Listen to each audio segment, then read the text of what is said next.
Welcome to the St. George's University School of Medicine 2020 Commencement Ceremony.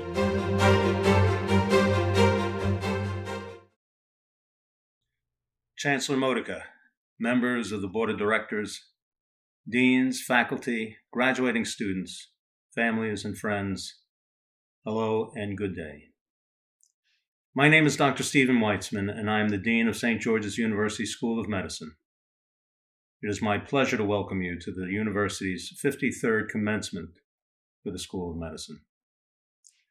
During this commencement, the School of Medicine will confer degrees on the graduating classes of January, April, May, and June of 2020.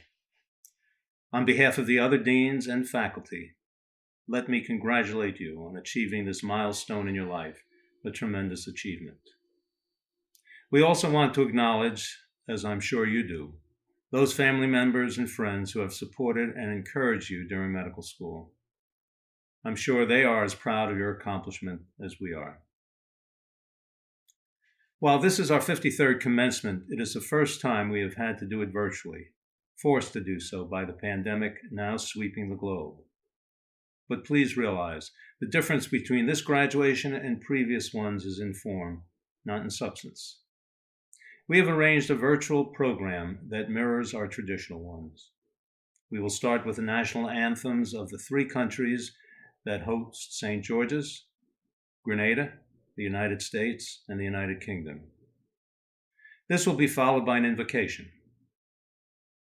Traditionally, our graduation ceremony requires 3 steps to move you from a medical student to a physician. The first step is the conferring of the degree by Chancellor Modica, and the Chancellor will subsequently confer the degree today. The second step, instead of hooding, we are showing every graduate's picture on the screen. The third step is the recitation of the academic oath, an oath of ethics derived from Hippocrates. Since we cannot recite this together, we will show a recording of this event of the graduating class last year. Before we start this process of granting the MD degree, we want to celebrate this moment in your lives with a personal and heartfelt congratulatory message from the Chancellor and Deans. Let me introduce to you the Chancellor of St. George's University, Dr. Charles Modica. My name is Charles Modica, and I'm the Chancellor of St. George's University, and it is my privilege to be here today presiding over the 53rd commencement ceremony of St. George's. You have persevered, you have studied hard, and this is your day. I recognize each and every one of your efforts to be in the class of 2020 and the difference you will make in the world. The faculty and the staff and the administration are so proud of you. And I know today your parents and friends and loved ones are sharing this moment with you. You may feel at the moment that you, a member of the class of 2020, have been deprived of the celebrations you definitely deserve because of all your hard work and achievements. However, you actually stand at a crossroads in human history when the world is in turmoil due to a global pandemic that has been followed in the United States by the needless death of George Floyd and the subsequent massive protest of racial injustice. However, you are uniquely poised to bring positive change. Although the protests and responses seem overwhelming at the moment, equality of all peoples and races may be now in our sights. St. George's University has diversity in its core DNA. Each of you are individuals from over 60 countries who have studied in Grenada, our home, and you have worked, lived, played side by side for years with people from every race, color, creed, and nationality. Our faculty as well as our students, are among the most diverse in the world. Because of this diversity that has been built into your academic and student experience, You are uncommonly prepared to counter the forces of prejudice and bias that lead to the kinds of racial incidents that separate people from each other and rip apart the social fabric. That the totality of your multicultural experience at St. George's University will prepare you to be an exemplary citizen of the world as well as an extraordinary medical professional. St. George's University is especially significant for its School of Medicine that has provided in the past decade more physicians to the United States than any other school in the world.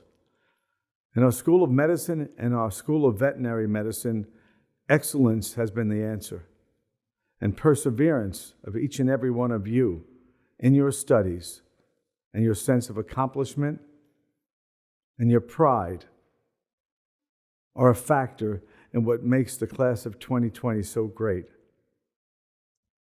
I hope your family and friends recognize the importance of this. The dedication you have made to your professions to earn a doctorate degree. The nation of Grenada is so proud. You know that you did it. We were on the sidelines, but you achieved it. You achieved your goals. You gave up many things, but you achieved your goals. And you will go on to be people in professions that we can all be proud of. I want to make sure that each and every one of you is honored by your family and friends who recognize what you have done to be here today. You're extraordinary. You've done it well. You've made Grenada proud, the nation of Grenada proud. You've made your family proud. And one of the things I think I'll miss the most is at the end of every ceremony, I was so privileged to shake each and every one of your hands and give you a diploma and address you as doctor.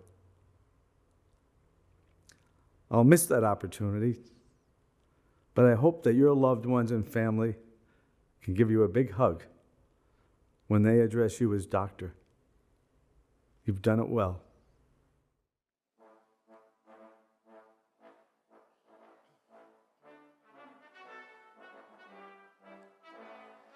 Hail, Grenada, land of ours, we pledge ourselves to thee. Heads, hearts, and hands in unity to reach our destiny. Ever conscious of God, being proud of our heritage, may we with faith and courage aspire, build, advance. As one people, one family, God bless our nation.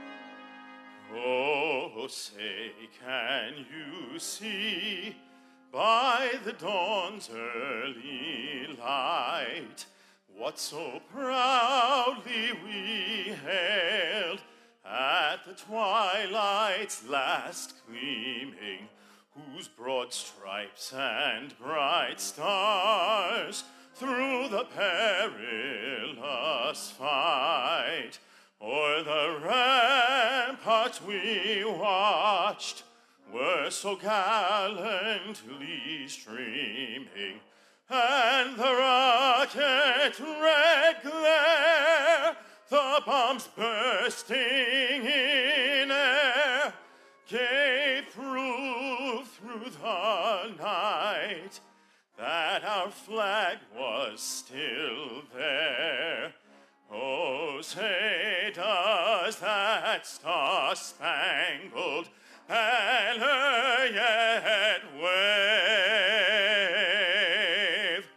o'er the land of the free and the home of the brave.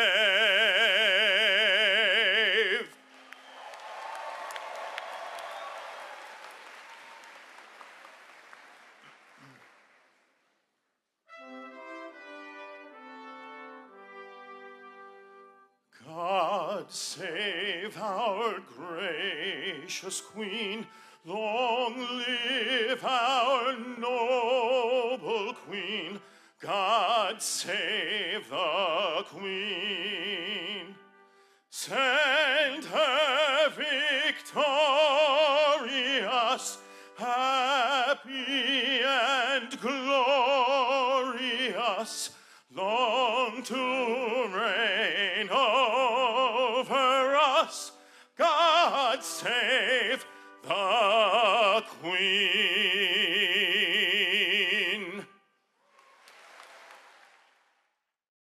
A blessing is a hope, a prayer that people give to each other. Usually a blessing, you thank God for what you have received, and then you say, I need more blessings in the future. I know not all of you are from the Judeo-Christian tradition, and probably some of you have no religious tradition, but you have been blessed. You've been blessed by life, you've been blessed by family and friends, and I'm sure you hope to receive more blessings as you begin your life as doctors. So if I invoke a blessing upon you, that's a hope, a prayer. I ask you to, in your minds and your hearts, be grateful of what you have received and from those people who have given it to you as you hope for future blessings. So I ask blessings on these graduates who have completed their study, soon will be doctors of medicine. May they not be troubled about yesterday or anxious about tomorrow. Let them live their lives fully with enjoyment. Strengthen their faith in the talents that they have received, and let them follow courageously their oath to do no harm. When doubt and confusion about their purpose surround them, I pray that your way may be lighted, and you may have peace in the decisions that you are called to make. And when new doors and opportunities open before them, lead them to make good decisions on behalf of those who are in need. May they use the knowledge they have gained in their studies to become a blessing for others. And when each day is ended, give them delight in knowing that the good work begun in them at St. George's has brought good things to others. To the God of Abraham, Isaac, and Jacob, the God of Sarah, Rebekah, Rachel, and Leah, the God of the Virgin of Nazareth, the God of Jesus Christ, to the God of Mohammed, of the Hindus, the Buddhists, the Sikhs, to the God of all times and places and all peoples, and so we say, Amen. Dear graduates, my name is Marios Lucas, and I'm the Dean of Basic Sciences in the School of Medicine at St. George University. First off, congratulations on making it to this important milestone of your life, earning the MD degree. Today's graduation marks your transition to this noble profession, but more importantly into your new identity, that being medical doctor. Moving forward, most of you will treat patients, some will teach, do research, work in NGOs, farm companies, corporate world, and etc. But all of you will carry the unique characteristic of being a doctor and being addressed as such. This identity will carry with you for the rest of your life and will characterize you to your patients, friends, acquaintances, and the rest of the society. This comes with a great responsibility and a lot of internal strength and experience. Remember your time spent in Grenada studying medicine. Most people who visit Grenada come here as travelers to experience its beautiful beaches, clear, warm, turquoise waters, and friendly people. But all of you arrived as new students, having left familiar environments for an unfamiliar tropical island. You were uncertain, more than a little scared, and probably very daunted by the years of study. For some of you, your journey started in our pre-medical programs. For others, it became in Newcastle in our satellite camp. Compared to those tourists, you've spent a lot less time at the beach, lazing under palm trees, but I hope some of you made it sometimes to the beach. and have instead spent countless hours in lectures and small groups, libraries and study halls with late nights. Think back just for a moment to one of the most positive experiences that you have had while studying in Grenada and realize that that experience was part of a much wider journey that has brought you here today. It has taken hard work, constant effort, repetition, courage, and always a lot of energy to overcome challenges. But you have ultimately done it, and we are here celebrating with you today at your graduation as medical doctors from St. George University School of Medicine. You are now older, wiser, richer in friends and experiences. The faculty and staff of St. George's University School of Medicine have been here, supporting and encouraging you in your educational journey. Like parents, we're extremely proud of you. But we are also a little sad that our role is now coming to an end. The skills you have developed and the knowledge that you have gathered in the basis of your strong foundations for your future career, a positive attitude and determination have brought you this far, and life is as much about living the journey as it's about eventually reaching a destination. Aristotle said excellence is never an accident. It is always the results of high intention, sincere effort, and intelligent execution. It represents the wise choice of many alternatives choices. No chance determines your destiny. Continue to strive for excellence and to choose carefully. You choose SGU to give you the opportunity to study medicine, and you clearly choose wisely. We wish you continued health, wisdom, happiness, and success in your new career. Congratulations again. Good day, good evening, good morning, wherever you may be. I'm Dr. Dan Ricciotti, your clinical dean, and I'm in this stupid hat right now. But anyway, I'm here to wish you luck.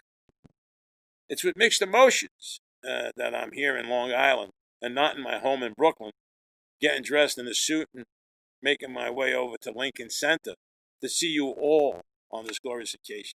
You so proud, your parents, gleaming, gets to me. As a charter class graduate, I get tingles every time when you guys get your degree and I come here. We were 97 strong when we graduated at the Radisson Hotel, which was then the Holiday Inn. 91 men and 6 women. You know, we, along with the Chancellor, Charles Modica, Drs. Rao and Weitzman, created the foundation. Everyone in that class was special, just as everyone in your class is special. Then the Charter Aides came, and now, with you, 43 years later, you're all the way on top, and you got a view of the world. We never had a view. We didn't know what was coming the next day. That's a good thing. You now have an opportunity to make us stronger and better than we already are. It's just a wonderful, wonderful thing. You know, last night I was sitting at the dinner table with my family, and on Dropbox, I have a picture. We actually took graduation pictures of class, and I was showing them to my family. And I noticed that about 15 of us are gone.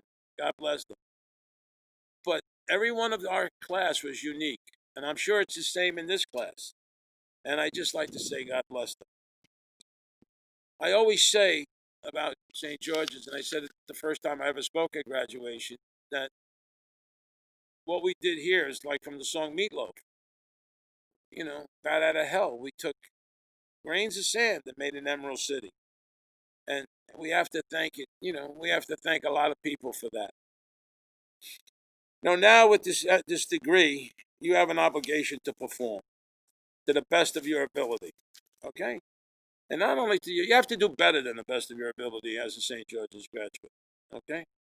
I know when I got my residency and I walked into the hospital, nobody knew where St. George's were. When I did my fellowship and I walked into the hospital for Cushing, St. George, where is that? Grenada? Where is it? Spain? Nobody knew. But, now everybody knows. So it's important that you maintain the quality that we have gotten to. Now, not everyone in this room is going to be a professor, a chairman, a fantastic scientist. But of all of you must care for your profession and be proud of SGU and show it when you take care of your patients. Life is not that complex, but it's hard at times. but try to keep it as simple as possible. And I'm going to just give you, I'm going to plagiarize from Lou Holtz. You know, there are only 7 colors in the rainbow, but yet Rembrandt, Da Vinci, Matisse, and made brilliant paintings. There are only 7 musical notes, and Beethoven, the Beatles, the Stones, Bruce Springsteen make fabulous music. And then there are only 10 numbers. And look what Bernie Madoff did with those 10 numbers. That's supposed to be a joke if you don't know Bernie Madoff. You know, in life, we need to do 3 or 4 things. You have to do something, and your something is being a doctor. You have to love, and then you got to hope and dream. If you don't hope and you don't dream, your soul dies. Never forget that. As a physician, you not only have to care for your patients, be compassionate and empathetic with them, you must be that to everyone around you. From the security guard at the door, to the janitor, to the nursing staff, to the ancillary staff, to your colleagues, and most of all to your family. Never forget that. There is never a wrong time to do a good thing. And I'm going to leave you with that last note. Do good things because they come back in spades. Always remember that. So with that, I wish you the best of luck. I hope you remember St. George's as a place that made your dreams come true. Just like Oz, right? You always had it. You just weren't given the opportunity, and you got it, and now you have it. So do good things with it. Make us all proud. God bless. Good luck. And as we always say, keep on rocking in the free world. Ciao. As UK Dean of Clinical Studies, I send you my heartiest congratulations to the St George's 2020 graduating class. You, your family, your sponsors, friends and teachers have worked tirelessly for this day, and you can all be rightly proud of your success. Because of COVID, your graduation day is inevitably different, as we cannot all be together at the Lincoln Centre. But this makes for a very unique and special ceremony, which does not in the slightest detract from the celebration of your achievements, and this day you'll remember for the rest of your lives. Although we are physically apart, as a result, we are so much closer in spirit. This pandemic reminds us all of how close life and death can be, and we mourn the huge loss of life around the globe.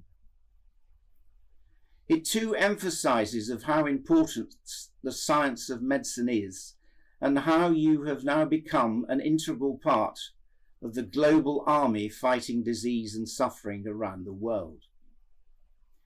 Remember too, at this difficult time for patients, their families, and all healthcare workers, that the art of our science is humanity, that human quality so essential to the practice of medicine, which is in all your hearts.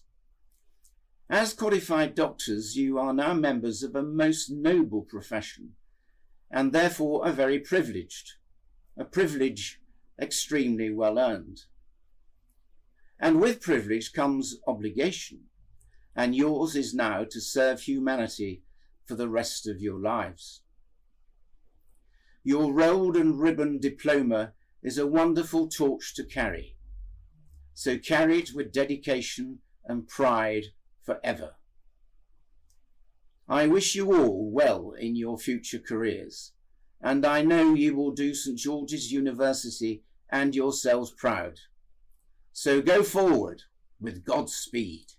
It is with the greatest admiration and utmost respect that I, Charles Modica, Chancellor of St. George's University, by virtue of the authority vested in me, pursuant to the Grenada Act of Parliament of 1976 as amended, upon recommendation of the faculty and deans of your respective schools, do hereby grant the degree of Doctor of Medicine. Congratulations.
So for the final part of the ceremony is a recitation of what in your program is called the academic oath.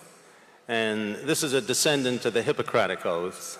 So Hippocrates is considered the father of modern medicine, and actually his oath was the first time that ethics was introduced into the practice of medicine. And really his ethics were based on two very important features that have continued through the day. One is confidentiality between the physician and the patient, now known as HIPAA. And the other one is a principle of non-malfeasance, that is, do no harm. But very few places use the Hippocratic Oath. First of all, it's written in Greek. Second of all, it appeals to a whole number of healing gods. So people have edited it, changed it, rewritten it over the years. And there are multiple oaths that medical students, no longer medical students, that physicians will take at the end of graduation. In fact, some medical schools actually ask the senior students to write their own oath. But this is an oath that we have taken, and you'll find it on the next to last page, the penultimate page of your program.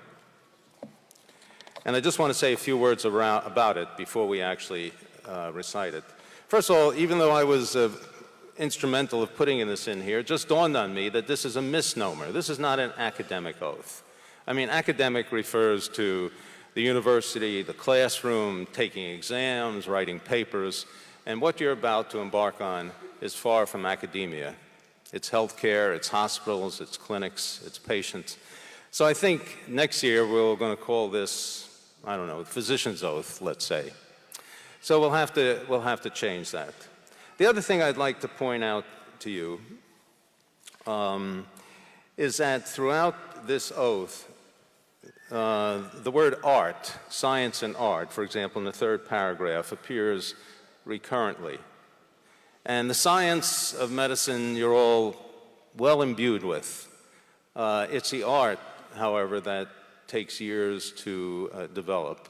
And the art includes communication, it includes empathy, it includes treating each patient as an individual, maybe someone that doesn't quite fit into the guidelines. And that's an art that you're going to have to develop over the years and through interaction, personal interaction with patients. The other thing I want to point out, which really starts in the fourth paragraph, is the limits of your knowledge. So medicine and the science of medicine is expanding at an unbelievable rate. And every 10 years they say, you know, the knowledge of our science doubles. And what that means is that in the future, maybe 10, 20 years from now, probably half of what you've learned in medical school will turn out to be wrong. Unfortunately, I can't tell you which half, but you'll find out.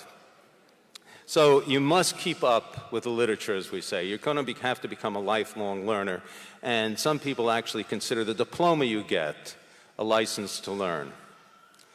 A few other things here. The American Association of Medical Colleges say there are two very important things that every medical school, medical student / resident, trainee, physician must fulfill. One is you must be reliable, and two, you must know when to call for help. So it's interesting that in this oath, there's this phrase that you know the limits of your knowledge, and in the 1, 2, 3, 4th paragraph that you will seek the counsel of others when necessary. I also realize, and I'll put this in next year, that what we want to add to this oath is something about you and your wellness. And I think next year I'm going to add the phrase, I will foster my own health and ability to provide care of the highest standards. So take care of yourself. All right, if the class will now stand, and any physician in the audience that wishes to join and recite the oath with us, you're more than welcome. All right, so why don't we all do this together. Ready? I do solemnly vow to that which I value and hold most dear, that I will honor the profession of medicine be just and generous to its members, and help sustain them in their service to humanity. That just as I have learned from those who preceded me, so will I instruct those who follow me in the science and the art of medicine. That I will recognize the limits of my knowledge and pursue lifelong learning to better care for the sick and to prevent illness. That I will seek the counsel of others when they are more expert, so as to fulfill my obligation to those who are entrusted to my care. That I will not withdraw from my patients in their time of need. That I will lead my life and practice my art with integrity and honor, using my power wisely. That whatsoever I shall hear of the lives of my patients that is not fitting to be spoken, I will keep in confidence. That into whatever house I shall enter, it shall be for the good of the sick. That I will maintain the sacred trust, holding myself far aloof from wrong, from corrupting, from the tempting of others to vice. That above all else, I will serve the high interests of my patients through the practice of my science and my art. That I will be an advocate for patients in need and strive for justice in the care of the sick. I now turn to my calling, promising to preserve its finest traditions with the reward of a long experience in the joy of healing. I make this vow freely and upon my honor. Congratulations once again to our new doctors. Before we end this ceremony, I would like to make some closing remarks to consider. I know these are celebratory moments in your life, and we are privileged to share them with you. But it is impossible to ignore the gravity of the times in which you graduate. These times present momentous challenges. This country and the world need doctors not only to fight against the toxic and deadly COVID-19 pandemic, but also to fight against the toxic and deadly effects of racism. A virus, SARS-CoV-2, has brought us COVID-19, the most serious healthcare threat to the world in 100 years. Armed with your new MD degree, you will join the ranks of thousands of physicians, including our proud SGU alumni, and other healthcare workers fighting this pandemic. In joining this fight, you will need to call upon the same perseverance and commitment that carried you through 4 years of medical school. After these 4 years, you have met the overarching goals which establish our graduation requirements. You have developed the competencies in medical knowledge, clinical skills, and professional behaviors necessary to take care of the sick, prevent illness, and preserve wellness. Paramount among these is a commitment to ensuring the health of the public. This commitment must now extend to dealing with inequality and racism in healthcare and in society. You will need to walk into the future, committed not only to science and lifelong learning to fight against the viral pandemic, but also committed to humanism and anti-racism to fight against the toxic and deadly pandemic of racism. In fact, these two are inextricably interwoven. COVID-19 is a painful reminder of healthcare disparities and existing healthcare practices that disproportionately disenfranchise Black and Latino people specifically, and people of color generally. Why am I emphasizing lifelong learning? Because 6 months ago, none of us had ever heard of COVID-19. Practicing physicians were never taught about this disease in medical school or in their postgraduate training. They had to learn about it on the job, and they continue to learn about it every day. But while COVID-19 is new, racism is not. The toxic effects of racism are epidemic throughout the world, including in the U.S. It will continue to be an important challenge in the environmental culture in which you will practice. Like COVID-19 fatalities, racism expresses itself in many ways. It may limit access to health care, prejudice clinical decision-making, and limit outcomes for patients of disparate groups. What can we do as physicians? We must extend our traditional commitments to altruism, humanism, and lifelong learning to the fight against racism and for equal access to health care. This coronavirus has caused a pandemic unprecedented in our lifetime, and is superimposed on the challenges of racism in our social, economic, and political structure. The untold morbidity, suffering, and socioeconomic havoc conveyed by these two threats needs to be met and vanquished by committed teams of physicians. Today, you are united in joining this team. We're counting on you. So go forth and do good by taking care of the millions of people who will look toward your humanism and science to keep them safe. Thank you and good day. Thank you for joining us, and congratulations to all of our graduates.